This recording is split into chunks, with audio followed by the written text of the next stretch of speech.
Hey guys, my name is Paul Brumbaugh, and it's Tuesday, February 8th, and you're on the edge. I'm sitting here in Edge Studios, San Francisco, hanging out with my new friend. Well, we've been friends for about 4 months, I think. 4 months. Yeah, Clayton Mosley, everybody. Good to see you, my friend. Hey, how's it going, Paul? Very well. Now let's see how well I can butcher your hometown, Bay Minette, Alabama. Bay Minette, Alabama. Yeah, that's where I'm from.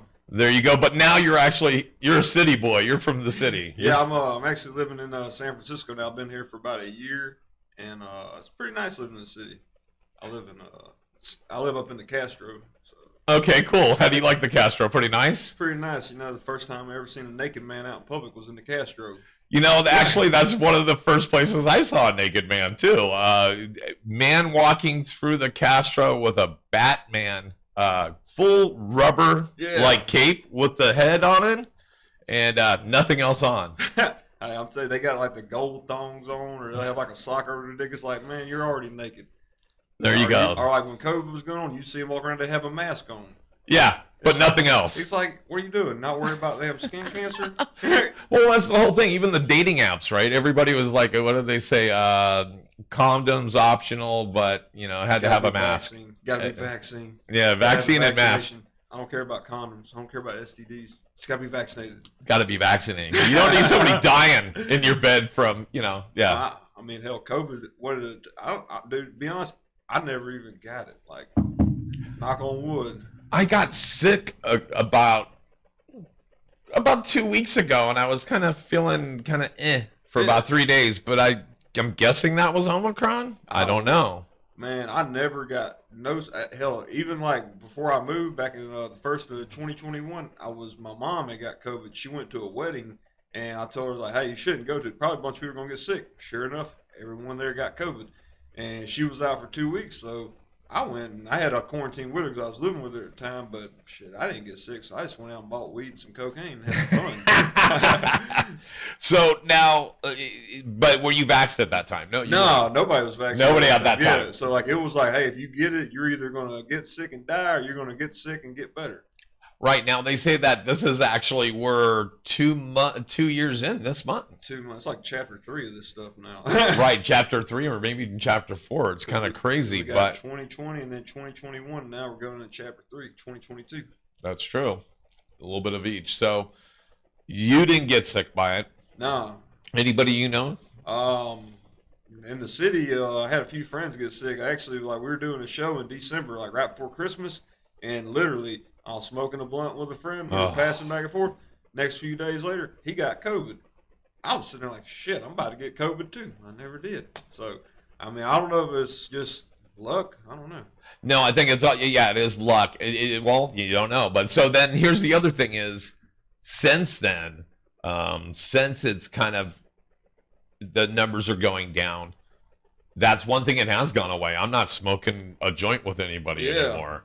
It's like, roll your own, hold your own, stay over there. Even today, I wiped everything down, even though there hasn't been anybody else in here other than me. I am fully vaxxed. I am boosted. But I'm going to be paranoid for a while. Oh, yeah. Which, I mean, speaking of vaccines, whenever I got my vaccine, I got the J&J, the first one. Oh. I got it back on April 10th, and literally, so, like, I signed up unwillingly. All I knew was, hey, I was getting the vaccine. They were accepting me because I was working at the time doing, they said it was essential work. I don't think it's really that fucking essential. What were you doing? I was working over in Oakland at a boat dealership, working on boat motors and shit. But, I mean, it's fun. The only reason they were deemed essential is because they work on the police department and the fire department's boats. So they're first responders. So, yeah, they were deemed essential, so they got to stay open and all. But it kept money in my pocket, and so it was good when I first moved to the city. But it allowed me to get the vaccine, so I signed up willingly. I went over to the Oakland Coliseum to get it done, and literally, like, they had to set up. There was, like, a mass vaccine site or whatever. They had probably, like, thousands of people just running through there or whatever, and whenever they shot us, they made us drive and to sit down in this waiting area, and all of a sudden, like they said, if you'd feel bad, and within 15 minutes, just turn your flashers on. I'm sitting there chilling, and all of a sudden, I look behind me, fucking somebody's flashes are going off. I'm like, man, I'm about to look around. It's about to start looking like a Christmas tree fest, and I'm just waiting in line. Oh my gosh. They got the army there that's helping out, like volunteer or whatever. They got him, one guy up there in a uniform. He's got the checkered flag, waving people through, doing dance moves and shit. I'm like, I'm glad our tax dollars are going to this. Wow. No, that's a little scary. Yeah, having you sit in your car like you're in a drive-in movie theater. Exactly. Wow. Yeah, I went to a school site, and it wasn't that bad, but it was a cattle call of people going in, and it felt like we were going to the slaughter.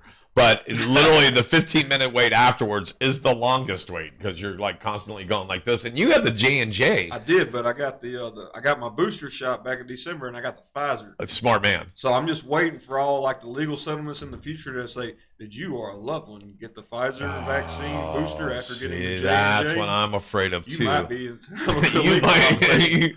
You might be a redneck. No, but so I got Pfizer, Moderna, and so when you said Johnson, that was the one I was making jokes about. The one and you're done because people were dying. Yeah, a couple people died. Yeah, well, I'm glad. I'm glad you're still here with us and you're able to do this with us. But so yeah, that's what I was afraid of. I got Pfizer, and then they said, "Hey, we got a booster for you," and I'm like, "Cool," and I'm like.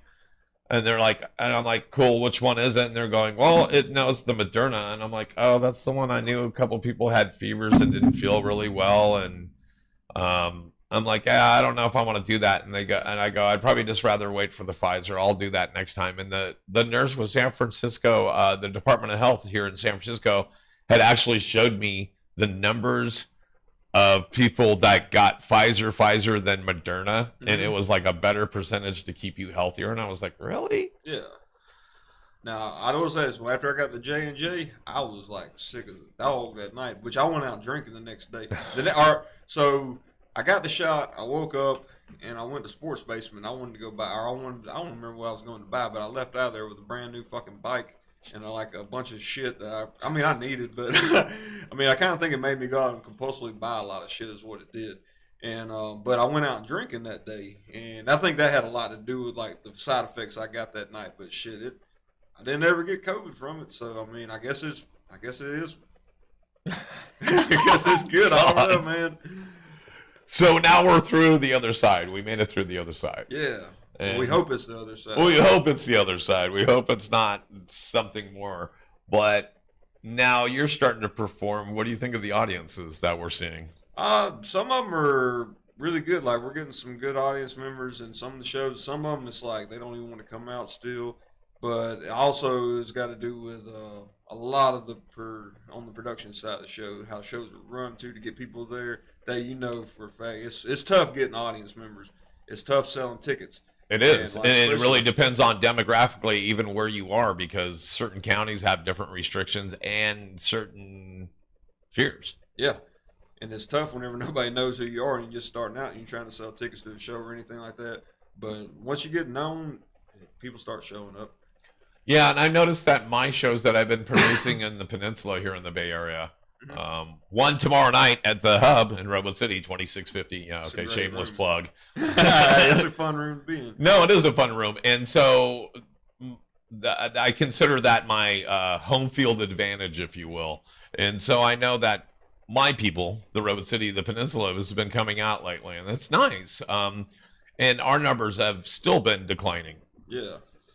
So, because I know that for a minute there, it might have teetered the other way, where it might have trickled back up, and people might have had to start wearing masks again. Yeah. And so I guess this Omicron, since it's not as, people are not getting as sick as long, but I guess it's way more contagious, so everybody's getting it. It's just not as bad. Yeah. And so I think people are like finally going, oh, okay, so that's what that variant is. That's true. So, I mean, like, I don't know. I know back home where I'm from, shit, people didn't believe in the vaccine. Back in the summer in Delta, it killed a lot of people. Like, it killed a lot of them back there. But, hell, if they would have been vaccinated, they might have just got sick. Yeah, I felt guilty because I forced my mother to get the vaccine because I wanted her to be here. Yeah. And so she didn't want to for reasons that I don't need to disclose. But just like a lot of people didn't want to do it, and it's like, oh, I'm sorry. I'm sorry if you think that you're going to get sick or not feel well for a couple of weeks after you get it. Yeah. But I'd rather you be here in a couple of weeks. That's true. That's very true, man. So like, shit, I got it unwillingly knowing what the fuck was in it. So hey, I'm here. Right. And now we're out and we're doing comedy, and people, I think they are appreciative. At least the audience I've been going to, you can tell that people have been cooped up for way too long. Yeah. It's been great audiences. Like, man, if you got a good set, you're going to get great reactions no matter where you at. Hell, it can be two people sitting out there at a table in front of you. They're ready to laugh. And if it's funny, they're going to laugh at it. And I mean, shit, it could be that or it could be a full room. So you just got to go with it. No, we were just talking about, just before we went live on air, you were talking about the San Jose Improv is doing a open mic. Yeah, they do that one, like it's a monthly one, and it's the lottery system. So I'm hoping to go on down there tomorrow and get picked. And there's like usually good luck to you. Yeah. There's like 15 people that end up going up out of like 70. Last time it was like 60 something or 70 people showed up. I think they only took like 18 people up. So yeah, it's a lottery system how they pick them. But if you get picked and do good, it can be good for potential shows or anything like that. So I mean, that's actually where they're booking hosts and features and stuff for headliners that are coming through the town. Yeah. And San Jose Improv is one of those places where if you can get your foot in the door there, you do pretty good. Yeah. I mean, the equivalent here in San Francisco is maybe going to the Punchline on a Sunday night, and you're still sitting at the back of the room with at least 50 comics, and what do they pick? Less than 10? They pick like 5 to, I don't even know, like 5 to 10. I was going to say like around 7-ish or something, right? So yeah. They only pick a little bit over a handful of people. There's at least 50 comics there. So I guess the numbers, you're still playing the numbers game. Exactly. I've been there a few times. I don't know. I don't know. I sometimes get bored watching other comics. Yeah, and aren't we supposed to be focusing on our own work? Exactly. Because if we start watching other people, it's good to be inspired, like watching comedy on Netflix. Yeah. I used to be addicted. I love comedy. But the more I watch other people, the more I want to write something different than they just said. Yeah. Every time they tell a joke, I'm like, oh, I want to rewrite that joke. Oh, yeah. Because that's not what I would have said. Yeah, like, I feel that, or it's just like, I don't know, it's like my brain's not catching on. Like, it says, oh, there's something else you can go do. Like, get on TikTok, go watch TikToks. Like, I don't know, a lot of people nowadays, social media, too, that's got a big influence on a lot of, like people getting sidetracked on shit, doing, like, just randomly going off and doing something else. Well, they say, okay, so Netflix and chill, right? So they even said that the world population is declining because of that. Not just, okay, so here people were indoors during the pandemic. They were with their loved ones. They had plenty of time to be having sex.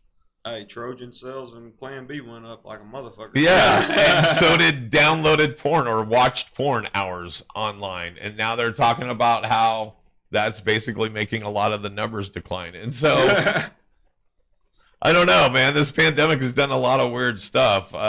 It's changed our world forever. And some of it's really good stuff, and some of it's just weird. Yeah, it is pretty fucked up nowadays out there. Now, how do we keep up with everything that you're doing, Clayton? I mostly post a bunch of my stuff on Instagram. Like anytime I'm doing like shows, I'll post it on my story, or Facebook. I'll post on Facebook, and I'm also posting videos on TikTok as well.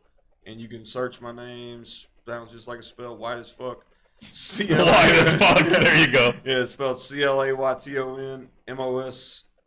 is the last name. There you go. We got plenty of time. We still got about less than 5 minutes or so, but I just wanted to make sure you got that plug, and we'll get it at the end also. All right. And you've been doing this for over a year in the city. Yeah. But how long have you been doing this in total? A little over a year, which like all right, so when I first Did you pop your cherry here? No, I popped my cherry in Pensacola, Florida. Oh, there you go. In a motel basement area. Like, it was all right. So this is the cool. We're not talking about pop that cherry. Not that cherry. I just want to make sure we were talking Florida in a basement. So it's a little hotel bar. I can't remember the hotel. I think it's like, it'll come to me. But Ryan Pfeiffer, he used to live out now. He was a comic in L.A. He moved back home to Pensacola, Florida, and he runs a few mics there, and he does a bunch of shows. And so I went up. Man, I was nervous as hell. I don't even know how much time I did. I probably only did like 3 or 4 minutes. But it felt like 3 or 4 hours. Oh yeah, I didn't even know what the fuck a light was. I just went there telling jokes and shit, just talking to everybody. And so I did that and did a few more shows. Like, you know how they say the first time you ever do comedy, you do great, everybody loves you. It's like, yeah, because they like, oh yeah, he's proud of him getting up there or whatever. Nah, the next few times I did it, fucking bomb. Crash and burn. Fucking like, what the fuck?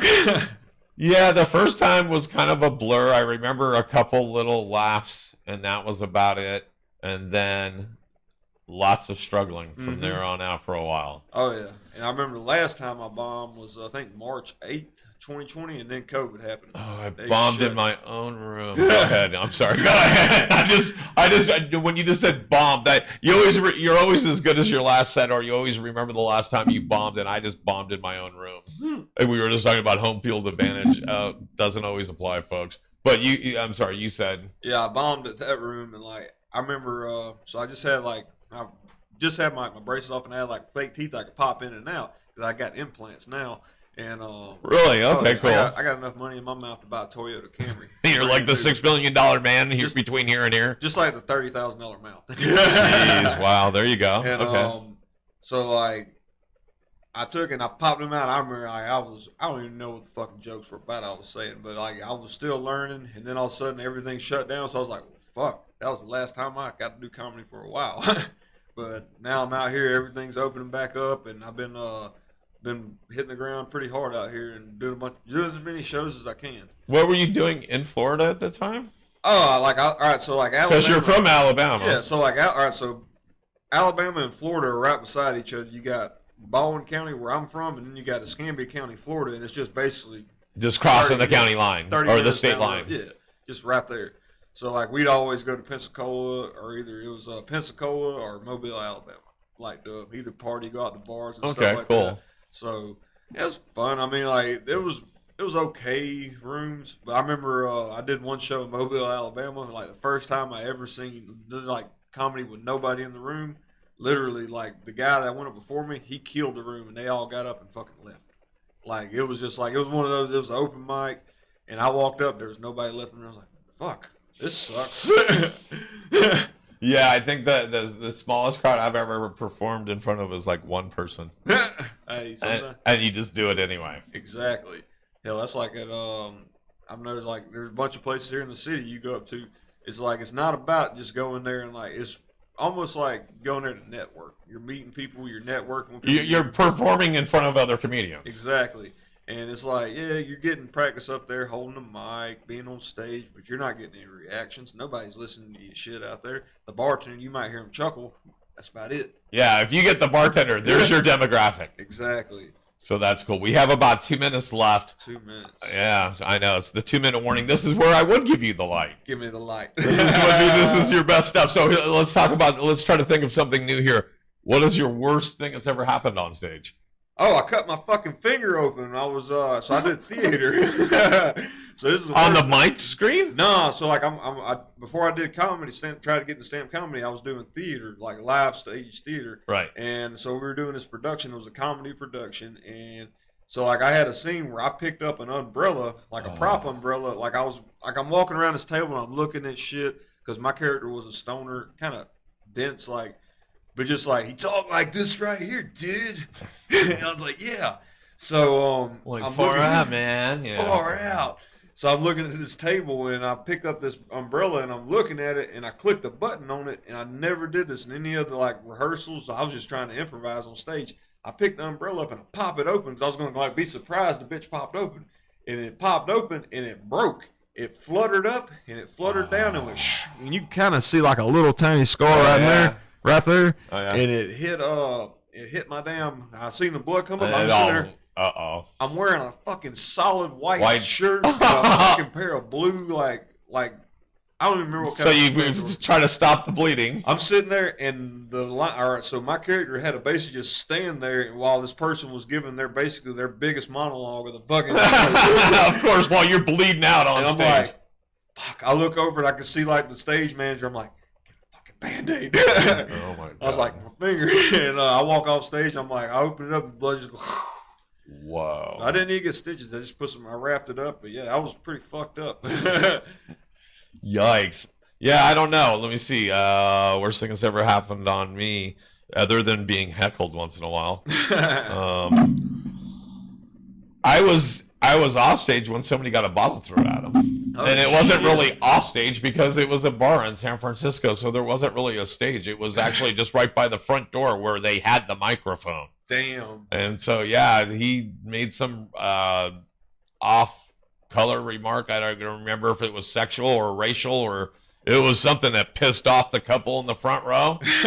And the one girl threw a bottle, and it broke, and it went. I got shattered shards all over me, and I think I even got cut on my hand, but it wasn't bad. I'm tell you, if somebody throws a bottle at me, I'm about to fucking quote the Bible and say, the Bible says, peace be still. And I'm going to pull out a fucking knife and say, and I always keep me a piece of steel. And I'm going to start cutting motherfuckers in there. Oh, I'm telling you, he got cut on his leg really bad. He ended up having stitches. And I'm like, and this was a bar in Richmond. Goddamn, Richmond. That's like the whitest neighborhood in the fucking city. Right. It's just drunk people, in a bar. And like I said, the comic was one of those people where when the comic would go up, you would go, oh, yeah, watch out. Because he was definitely about finding that line and crossing it. Oh, shit, yeah. Which I like to do, too. But, man, he went to go piss people off. But, hey, Clayton, thanks for hanging out with me. You're going to come back again, right? Oh, fuck yeah. Definitely. All right. So, again, how do we get you on Instagram and all your social media? Instagram handle is _tootall, TOOTALL 6969. Shout out my Gruber. Or you can just type my name in, Clayton Mosley, and that's on Facebook, Instagram, and TikTok. And if you guys are watching this on social media, which you should be, please go like Edge Studios online at Facebook and YouTube. And we'll have Clayton's information down below, somewhere down here. Somewhere there. Go like, subscribe, and keep standing up. My name is Paul Brumbaugh, and we're out of here, guys. We'll catch you next time on The Edge. See ya.